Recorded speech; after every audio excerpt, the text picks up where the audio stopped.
محمد دلشاد صاحب، میرا سوال یہ ہے کہ اسلام دھرم میں جنت میں گھر بنانے کا صحیح طریقہ کیا ہے، اور اس دنیا میں انسان کے جیون کی کیا ہے، یعنی حقیقت کیا ہے۔ میں اپنی بات شروع کرتا ہوں اس اللہ ایشور کے نام سے جس نے انسان کو گندے پانی کے قطرے سے بنایا اور آنکھوں سے دیکھنے والا، کانوں سے سننے والا، دماغ سے سمجھ رکھنے والا بنایا، اور اس لیے بنایا کہ انسان بنانے والے مالک کی قدر کرتا ہے یا نہیں، یا ناشکری کرتا ہے، اس کا احسان مانتا ہے یا ناشکری کرتا ہے۔ انسان کے سامنے دو راستے کر دیے، اچھائی کا بھی اور برائی کا بھی، اور ان دو راستوں سے انسان کا امتحان لیا، یعنی زندگی جینے کے دو طریقے، دو راستے بنا دیے اور دونوں راستے کھول دیے، اور پھر امتحان لیا، ٹیسٹ لیا، جیون کا سمے دیا، پھر دو راستوں کے دو انجام بنائے۔ اچھائی جو اللہ کا احسان مانے، اس کی قدر کرے، اس کی کھوج کرے، اس کی سچائی کو جان کر اس کو راضی کر کے مرے۔ احسان ماننے والوں کے لیے جنت ٹھکانہ بنایا، ہمیشہ کا جیون سورگ، اور انکار کرنے والوں کے لیے، برائی پہ چلنے والوں کے لیے نرک، جہنم کا قید خانہ بنایا۔ کائنات کی ہر چیز بنائی وہی اللہ تعالیٰ کائنات کو چلا رہا ہے، زندگی اور موت دیتا ہے۔ وہ اللہ نہایت ہی مہربان، بہت رحم کرنے والا ہے، بڑا کرپالو، بڑا دیاوان ہے۔ میرے محترم بزرگوں، دوستوں، عزیز ساتھیوں اور میرے دیش واسیوں، السلام علیکم۔ آپ سبھی سننے والوں پر اللہ تعالیٰ کی سلامتی ہو، ایشور کی کرپا ہو۔ بہت اچھا سوال کیے ہیں کہ جنت میں گھر بنانے کا صحیح طریقہ کیا ہے اور انسان کے جیون کی حقیقت کیا ہے۔ آئیے میں اپنا جواب دینے سے پہلے محمد صلی اللہ علیہ وسلم کی ایک حدیث پیش کر دوں جس کو آپ دھیان لگا کر سنیں۔ محمد صلی اللہ علیہ وسلم نے فرمایا کہ اللہ تعالیٰ کی عظمت، اللہ کی کھوج میں، اس کی پہچان میں، اس کی کھوج کرنا اللہ تعالیٰ کی عظمت اور اس کی قدرت میں ایک گھڑی غور و فکر کرنا 60 دن کے روزوں اور 60 راتوں کی عبادت سے افضل ہے، بہتر ہے۔ اب آپ ذرا اس بات پر غور کریں، جس انسان کے سامنے اللہ کا علم آیا، اس کا گیان آیا، اور اس نے وہ گیان سنا، اور پھر اس میں ایک سیکنڈ کے لیے غور کرنا، سوچ و وچار کرنا، کیا صحیح ہے، کیا غلط ہے، اللہ کی سچائی کی تحقیق میں غور کرنا ایک سیکنڈ کے لیے۔ اب جیسے میں آپ سے بات کروں گا تو آپ اس کو دھیان لگا کر غور سے سنیں اور سمجھیں اور سوچیں، سچائی کی تحقیق کریں۔ اب جو انسان ایک پل کے لیے بھی، ایک گھڑی کے لیے بھی غور کرے گا، اس کو 60 دن کے روزوں اور 60 راتوں کی عبادت سے بہتر ثواب ملے گا، بہتر اجر ملے گا، بہتر بدلہ ملے گا، بہتر پن کا کام ہے۔ اسی لیے میں لوگوں سے کہتا ہوں کہ جیون ہر روز موت کی طرف جا رہا ہے۔ جو گھڑی، جو سیکنڈ، جو منٹ، جو گھنٹہ، جو دن بیتا، وہ ہماری زندگی کا کم ہو گیا، لہٰذا ہمارا جیون چل رہا ہے موت کی طرف، تو ہم جلدی سے جلدی غور کریں۔ اسی لیے میں بار بار لوگوں سے کہتا ہوں کہ بھی ہمارے چینل کے اندر جا کر ایک ایک کر کے ساری ویڈیو صحیح سمجھ کے ساتھ، غور و فکر کے ساتھ سنیں، تاکہ جلدی سے جلدی اندھکار سے نکل کر روشنی میں آئیں اور موت کے بعد کی زندگی کی تیاری کریں۔ اور بھائی جو بھی لوگ ہمارے بھائی بہن ہمیں یوٹیوب پر سن رہے ہیں، میں ان سے ریکویسٹ کرتا ہوں کہ ویڈیو کو پوری سنیں، اور جو بات کی جائے ان کو دھیان لگا کر صحیح سمجھ کے ساتھ، غور و فکر کے ساتھ سنیں۔ تو آئیے سوال کا جواب دینا شروع کرتے ہیں۔ جنت میں گھر بنانے کے لیے یاد رکھیں، اللہ تعالیٰ نے سورہ شمس میں 11 قسمیں کھا کر یہ بات فرمائی ہے کہ مرنے کے بعد کامیاب وہی ہوگا، یعنی جنت میں وہی جائے گا جس نے اپنی دھیان اور اپنی سوچ کو کس طرف لگایا، کہ جو انسان اپنے دھیان اور اپنی سوچ کو اس طرف لگائے کہ میں جب مر کے جاؤں تو میری آتما، میری روح برائی سے پاک ہو کر دنیا سے جائے، اور اللہ سے معافی مانگے، کیونکہ اللہ تعالیٰ ہی انسان کو پاک کرتا ہے ہر برائی سے۔ انسان کی نیت اور کوشش ہوتی ہے، باقی اللہ تعالیٰ ہی انسان کو پوتر کرتا ہے برائی سے۔ تو جو انسان موت پر اپنی آتما کو، اپنی روح کو برائی کی گندگی سے پاک کر کے مرا، وہی انسان جنت کا گھر پائے گا، اور جو انسان اپنی آتما کو، اپنی روح کو برائی کی گندگی سے گندا کر کے مرا، وہ مرنے کے بعد نرک جہنم کے قید خانے میں جائے گا۔ اب سب سے پہلی بات تو یہ ہے کہ یہ جیون ہمارا ایک امتحان ہے، ہمارا دنیا میں اللہ تعالیٰ امتحان لے رہا ہے۔ موت کے بعد کی زندگی ہمیں دکھائی نہیں دے رہی، اللہ ہمیں دکھائی نہیں دے رہا، تو موت کے بعد کی زندگی کو سمجھنے کے لیے سب سے پہلے ضروری ہے کہ قرآن کا گیان حاصل کریں، قرآن کا علم حاصل کریں، اس کے ذریعے سے اس دنیا کی حقیقت کو سمجھیں۔ یہ دنیا کی زندگی بہت بیکار ہے، یہ دھوکہ ہے۔ جب دنیا کا دھوکہ آپ پر کھل جائے گا، آپ کے اندری ہوش میں یہ بات بیٹھ جائے گی کہ واقعی یہ زندگی ایسی ہے جو کبھی بھی ختم ہو سکتی ہے، یہ جیون دھوکہ ہے۔ میرے سامنے کتنے لوگ مر رہے ہیں، لیکن میں پھر بھی دنیا میں ایسے رہ رہا ہوں جیسے مجھے کبھی موت نہیں آئے گی۔ جب انسان کے اندری شعور میں یہ بات بیٹھ جائے گی کہ یہ جیون دھوکہ ہے، وہ سمجھ جائے گا، تو پھر انشاءاللہ موت کے بعد کی زندگی پر اپنے آپ یقین بن جائے گا۔ اب یاد رکھیں، یہ دنیا دکھوں کا گھر، بیماریوں کا گھر، برائی کا اڈا، فساد کا اڈا، اس دنیا کا عام ماحول برائی کا ہے۔ اس دنیا میں زیادہ تر برائی پروان چڑھتی ہے۔ اب اس برائی کے ماحول میں سے اللہ کے لیے اتنی کوشش کرو، اتنی محنت کرو کہ اللہ تعالیٰ ہمیں اس برائی کے ماحول سے اپنی پناہ میں لے لے، کیونکہ اصل چیز یہ ہے کہ اس دنیا نے انسان کو بہکا رکھا ہے۔ یہ دنیا دھوکہ ہے، اتنا بہکا رکھا ہے کہ سچائی سے اندھا کر رکھا ہے۔ انسان کا شریر جا رہا ہے موت کی طرف، بڑھاپے کی طرف، شریر کی طاقت گھٹتی جا رہی ہے، جیون کی شام ہونے والی ہے، جیون کا آخری سمے آنے والا ہے۔ انسان کا شریر جا رہا ہے موت کی طرف، اور دھیان لگائے دنیا میں کہ کوٹھی، بلڈنگ، بنگلہ، یہ وہ دنیا کی دوڑ لگانا، تو دنیا نے انسان کو بہکا رکھا ہے۔ تو اب ہم سمجھیں اس چیز کو کہ اس دنیا میں جانتا ہر آدمی ہے، اس دنیا میں اب دیکھو اس دنیا نے انسان کو کس قدر بھٹکا رکھا ہے، کس قدر بہکا رکھا ہے۔ اس دنیا میں جانتا ہر آدمی ہے کہ کچھ سال اس دنیا میں رہنا ہے، پھر مر کر یہاں سے چلے جانا ہے، جانتا ہر آدمی ہے۔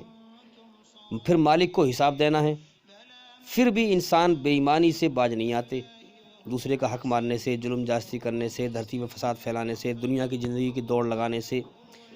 اسی لیے تو اللہ تعالیٰ نے پیدا کیا ہے، ٹیسٹ لینے کے لیے، کہ دیکھنا ہے کہ کون کھرا ہے اور کون کھوٹا ہے، کون اللہ کی کھوج کرتا ہے اور کون نہیں کرتا ہے، کون دنیا کی دوڑ لگاتا ہے، کون کھرا ثابت ہوتا ہے اور کون کھوٹا ثابت ہوتا ہے۔ پھر اللہ تعالیٰ فیصلہ کرے گا۔ اور یاد رکھیں کہ دنیا انسان کو اپنے اندر ڈبو لیتی ہے، گم کر لیتی ہے۔ انسان اس دنیا میں پیدا ہونے کے بعد بہت سارے اٹل سچ سے اندھا اور بے ہوش ہوتا ہے۔ جب انسان اسلام دھرم کا علم گیان حاصل کرتا ہے، تب ان سچ کے ہوش میں آتا ہے، جیسے کہ انسان اپنی پیدائش کی حقیقت سے اندھا ہوتا ہے، اس پر غور نہیں کرتا ہے کہ وہ گندے پانی کے قطرے سے پیدا ہوا ہے۔ یعنی یہ ایسے سچ ہیں جس کو انسان دیکھ کر، جان کر بھی اس سے بے ہوش ہوتا ہے، جبکہ اپنے سامنے دیکھتا ہے کہ دنیا میں کتنے لوگ پیدا ہو کے آ رہے ہیں، پھر بھی اپنی پیدائش پہ غور نہیں کرتا کہ میں کس چیز سے پیدا ہوں اور میری حقیقت کیا ہے، اور میں کچھ سمے کے بعد مٹی میں مل جاؤں گا۔ تو انسان اپنی پیدائش کی حقیقت سے کہ وہ گندے پانی کے قطرے سے پیدا ہوا ہے، اپنی حیثیت اور اللہ کی شان کو بھول جاتا ہے۔ اور دوسرا، رات دن اس دنیا میں انسان دوسروں کی موت کو دیکھ کر بھی اپنی موت سے اندھا اور بے ہوش ہوتا ہے، ہوش نہیں ہوتا اس کو کہ مجھے بھی جانا ہے۔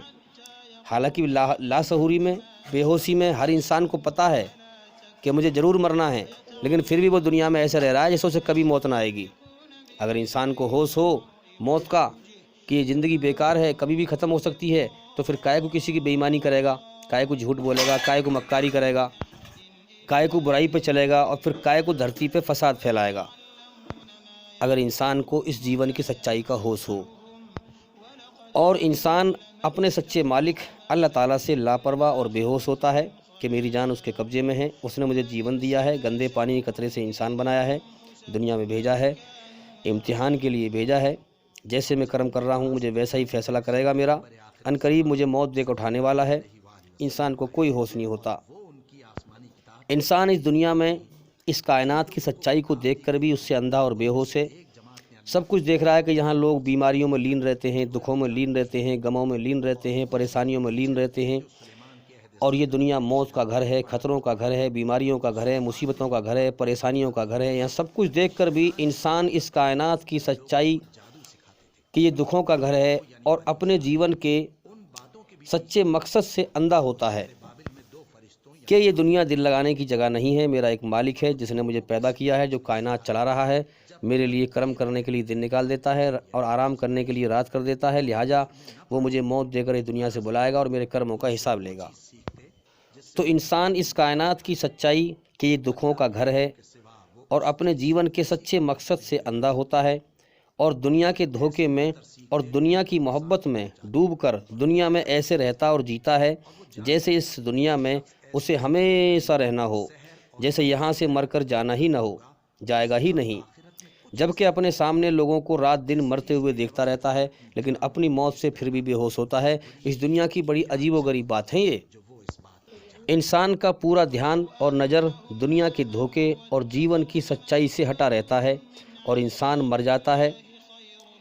ہاں، جو لگاتار اللہ کی طرف غور کر کے علم حاصل کرتا ہے، اللہ کا گیان حاصل کرتا ہے، تبھی یہاں سے مر کے جانے سے پہلے انسان یہاں سے جانے کے ہوش میں آتا ہے، مر کے جانے سے پہلے مر کے جانے کے ہوش میں آ جاتا ہے۔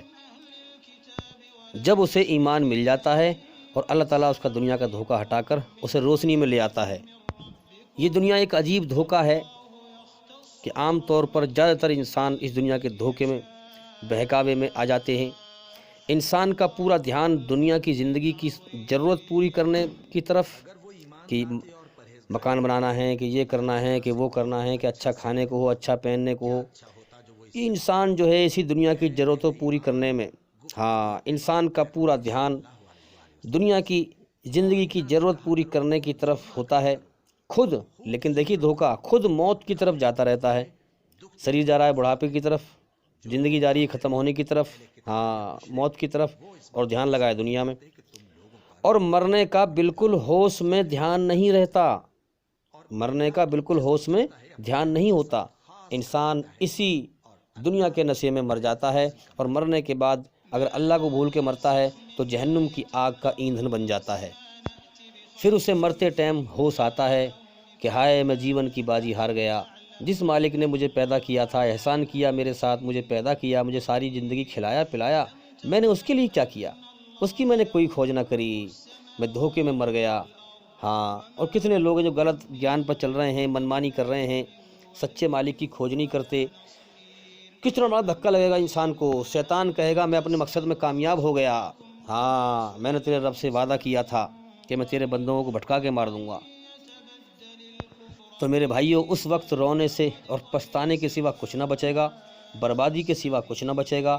اس لیے ابھی سانس چل رہے ہیں، ابھی غور کر لو، سوچو وچار کر لو، دیکھو ہوش میں آ کر غور کرو، اس دنیا سے جانا ہے، یہاں سے مر کے جانا ہے۔ اگر موت نہ آتی، یہاں سے جانا نہ ہوتا تو پھر کوئی ضرورت نہیں تھی سوچنے کی، لہٰذا ہمیں جانا ہے، یہاں سے مرنا ہے، اور کب جانا پڑ جائے یہ بھی کوئی پتہ نہیں ہے۔ اس لیے میرے بھائیوں، جو پچھلی زندگی غفلت میں لاپرواہی میں گزر گئی مالک کی طرف سے، اللہ کی طرف سے، اب ہوش میں آؤ، اللہ سے معافی مانگو، رو رو کر اللہ سے معافی مانگو، بے شک اللہ بڑا مہربان، بہت رحم کرنے والا ہے۔ اللہ کے خوف سے نکلے ہوئے آنسو کے قطرے کی بڑی قیمت ہے میرے بھائیوں۔ جو انسان اللہ سے معافی مانگتا ہے رو رو کر، اور اس کی آنکھ سے جو ہے آنسو کا قطرہ نکلے، ہمارے نبی محمد صلی اللہ علیہ وسلم نے فرمایا کہ اللہ تعالیٰ کے خوف سے نکلا ہوا آنسو کا ایک قطرہ اس کے لیے دنیا اور دنیا کی ہر چیز سے بہتر ہے اور 1 سال کی عبادت سے بہتر ہے۔ تو میرے بھائیوں، سب سے پہلے ہم اپنے مالک اللہ کی صحیح سے پہچان کریں اور شرک سے بچ جائیں، تب اللہ تعالیٰ ہماری دعائیں قبول کرے گا۔ ہم اللہ کے ادھیکار اللہ ہی کو دیں، اس کے ادھیکار کسی اور کو نہ دیں۔ دنیا میں شیطان کا دھوکہ کیا ہے؟ شیطان کا سب سے بڑا دھوکہ یہی ہے کہ اللہ نے جس مقصد کے لیے انسان کو پیدا کیا ہے، جس مقصد کے لیے جیون دیا ہے اسی مقصد کے گناہ کو کروانا، شرک کروانا۔ شیطان کی یہی محنت ہے کہ وہ انسان کو بھٹکائے، اور سب سے پہلا مقصد یہی ہے کہ اللہ تعالیٰ کی توحید سے بھٹکائے، اس کی صحیح پہچان سے ہٹا دے اور دنیا کے دھوکے میں لگا دے۔ تو زیادہ تر جو دنیا میں آج جو ہے سب سے بڑا گناہ کیا ہے، سب سے بڑا پاپ کیا ہے دنیا میں؟ جس مالک نے پیدا کیا ہے اس کے ادھیکار کسی اور کو دینا، جس مقصد کے لیے پیدا کیا ہے اس مقصد کو ہی مار دینا، اس مقصد کو پورا نہ کرنا، یہ سب سے بڑا گناہ ہے دنیا میں، شرک کہا گیا ہے اسلام میں اس کو۔ تو یاد رکھیں کہ لوگ کیا کرتے ہیں کہ اللہ تعالیٰ کو اس کی پیدا کی ہوئی چیزوں سے ملا دیتے ہیں، یا اس کی پیدا کی ہوئی چیزوں کو اللہ سے ملا دیتے ہیں، یہ شرک ہے۔ یاد رکھیں وہ اللہ تعالیٰ ایک سب کا بنانے والا ہے، اور باقی ہر چیز اس کی بنی ہوئی ہے۔ بنی ہوئی چیز بنانے والے کے سامنے بے بس اور محتاج ہوتی ہے۔ اسی لیے ہم دیکھ رہے ہیں کہ کائنات میں ایک ہستی، ایک شکتی کی حکومت چل رہی ہے، جس کو چاہتا ہے دکھوں میں گھیر دیتا ہے، جس کو چاہتا ہے موت دے دیتا ہے، اپنی مرضی سے چاہتا ہے دن نکال دیتا ہے، رات کر دیتا ہے، ہواؤں کو چلا دیتا ہے، بارش کو برسا دیتا ہے۔ پوری کائنات کا سسٹم ایک مالک کے قبضے میں ہے۔ تو لہٰذا بنانے والا اور بنی ہوئی چیز میں بہت بڑا فرق ہے۔ بنانے والا موت سے پوتر ہے، بنی ہوئی چیز کو مرنا ہے، اس لیے ہم اس کی بنائی ہوئی چیزوں کو اللہ سے نہ ملائیں، اور اللہ سے بنی ہوئی چیزوں کو نہ ملائیں۔ اب دیکھیے ایک سمجھنے کی بات ہے کہ سب سے بڑا مددگار کون ہے؟ جس نے سب کو بنایا ہے، وہی سب کے دکھ دور کر سکتا ہے، وہی سب کی پریشانی دور کرتا ہے، دکھ دور کرتا ہے، مصیبت دور کرتا ہے۔ اس کے سوا کوئی کچھ نہیں کر سکتا، اس کے سوا ایک دانہ بھی کوئی کسی کو نہیں کھلا سکتا، کیونکہ وہ ہمیں دکھائی نہیں دے رہا۔ تو یہ مطلب ہے کہ ہمارا امتحان لے رہا ہے۔ اب لوگوں نے کیا کیا کہ اللہ سے بندوں کو ملا دیا۔ اب لوگ کہتے ہیں غوث اعظم۔ غوث اعظم کا مطلب کیا ہے؟ سب سے بڑا مددگار۔ اب انسان کو کہہ رہے ہیں سب سے بڑا مددگار۔ ارے بھائی یہ دھوکہ ہے، شیطان کے دھوکے سے باہر نکل، ورنہ مرنے کے بعد اپنے لیے تباہی خرید لے گا۔ ایسے ایسے لفظ ہیں جو لوگ عام طور پر سمجھ نہیں پاتے، اور وہ شرک کر رہے ہوتے ہیں۔ آج انسان دنیا میں ایسے منمانی کی زندگی جی رہا ہے جیسے اس کا کوئی مالک ہی نہیں ہے، جیسے وہ اس سے حساب ہی نہیں لے گا۔ تو اے انسان، اس کڑوے سچ کو آج تو جان لے۔ تو یہ سمجھتا ہے کہ تو دنیا میں آزاد ہے، تیرا کوئی مالک نہیں ہے جو تیرا حساب نہیں لے گا، یہ تیرا جھوٹا گمان ہے۔ تو سن، تیرا ایک مالک ہے جس نے تجھے ویریے سے، گندے پانی کے قطرے سے پیدا کیا ہے۔ تیرے اندر اس اللہ نے اچھائی برائی کے دوارا اپنی رچنا بنائی ہے، تجھے امتحان کے لیے پیدا کیا ہے۔ اس دنیا میں تیرا امتحان چل رہا ہے، تجھے تیرے مالک نے ٹیسٹ لینے کے لیے، پریکشا لینے کے لیے پیدا کیا ہے، اور جیون کا ایک سمے دے دیا ہے۔ اس دنیا میں تیرا امتحان چل رہا ہے، تو چاہے مان یا مت مان، تجھے اللہ نے جیون کا سمے دیا ہے، تیرا ٹیسٹ لیا ہے۔ تو دنیا میں اپنی مرضی سے زندہ نہیں ہے، اپنے مالک کی مرضی سے زندہ ہے۔ تیری جان اللہ کے قبضے میں ہے، جب چاہے گا تجھے موت دے کر بلا لے گا، اور تیرے کرموں کا حساب لے گا۔ تو اس دنیا کو سب کچھ سمجھ کر یہاں جی رہا ہے، تو اس دنیا کو سب کچھ سمجھ کر سوچتا ہے تو موت کے بعد کچھ نہیں ہے، بس جو کچھ ہے بس یہی زندگی ہے۔ تو اس دنیا کو سب کچھ سمجھ کر جی رہا ہے، یاد رکھ تیرا رب تجھے زندہ کرے گا۔ ہاں، تو اس کے لیے زندہ کرنا کوئی مشکل نہیں ہے۔ تو اس دنیا کو سب کچھ سمجھ کے جی رہا ہے، دنیا دھوکہ ہے، تیرا مالک حق ہے، سچ ہے، جو تجھے کبھی بھی یہاں سے موت دے کر بلا سکتا ہے۔ اس لیے میرے بھائیوں، اپنے مالک اللہ تعالیٰ کی طرف غور کریں، سچائی کی طرف غور کریں، اور اصل گھر جنت میں بنائیں۔ یہ جیون دھوکہ ہے بھائی، اس میں اپنی بھاگ دوڑ، اللہ کو بھول کر اللہ کی دی ہوئی ساری طاقتیں بھائی اس پہ نہ لگائیں۔ اللہ کو بھولنا سب سے بڑی خطرناک بھول بن جائے گی موت پہ، یاد رکھیں۔ اس لیے اللہ کو نہ بھولیں، اور یہاں اپنی ضرورت پوری کریں دنیا میں، اور اصل گھر جنت کا گھر بنائیں جو موت کے بعد زندگی شروع ہوگی۔ امید کرتا ہوں کہ انشاءاللہ سوال کا جواب ہو گیا، اور بھائی انشاءاللہ زندگی رہی تو پھر ملاقات ہوگی۔ السلام علیکم ورحمۃ اللہ وبرکاتہ۔ قابلیت نہ رکھتا ہو تو جو اس کا ولی ہو وہ انصاف کے ساتھ مضمون لکھوائے، اور اپنے میں سے 2 مردوں کو ایسے معاملے کے گواہ کر لیا کرو، اور اگر 2 مرد نہ ہوں